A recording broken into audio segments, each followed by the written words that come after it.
পারতাম, কৃষি বিপ্লব যদি আমরা ঘটাতে পারতাম, আবাসিক সমস্যার সমাধান করার জন্য তখন থেকেই যদি আমরা উদ্যোগ নিতে পারতাম, ক্ষমতার লোভে নেতৃবৃন্দকে হত্যা করার প্রবণতা যদি আমাদের মধ্যে না আসতো এবং গণতন্ত্রের প্রতি যদি আমরা শ্রদ্ধাশীল সবসময় থাকতাম, পারস্পরিক ভ্রাতৃত্ববোধ এবং পারস্পরিক সম্মানবোধ, মূল্যবোধ যদি আমাদের মধ্যে কাজ করতো, তাহলে হয়তোবা আজকের এই পরিস্থিতি আমাদের সামনে বিরাজ করতো না। হয়তোবা আমাদের দেশকে সম্মান করত সবাই পৃথিবীতে এবং আমাদের আধিপত্য থাকতো সব জায়গায়। এখন এই নৈরাশ্যকর পরিস্থিতির প্রেক্ষাপটে দেশের মধ্যে গন্ডগোল সৃষ্টি না করে, দেশের মধ্যে ফিতনা সৃষ্টি না করে, কারোর শিকায়েত গীবত না করে, পরনিন্দা পরচর্চা না করে,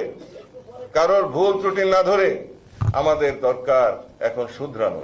আমাদের দরকার আমাদের আত্মসমালোচনা, আমাদের দরকার একতাবদ্ধ হওয়া, সব ভাইকে নিয়ে আলোকিত সমাজ, সুশীল সমাজ, বিজ্ঞজন, সুধীজন এবং সর্বস্তরের মানুষকে বুকে টেনে নিয়ে একটি সংসার হিসাবে দেশকে যদি আমরা টেনে তুলতে পারি এবং এখন থেকে যদি এই চাষরা কাটালের উল্টো দিকে আমরা যদি বৈঠা ঠেলতে পারি, তাহলে হয়তো এই সম্ভাব্য উত্তাল তরঙ্গের হাত থেকে আমরা দেশকে, জাতিকে রক্ষা করতে পারবো।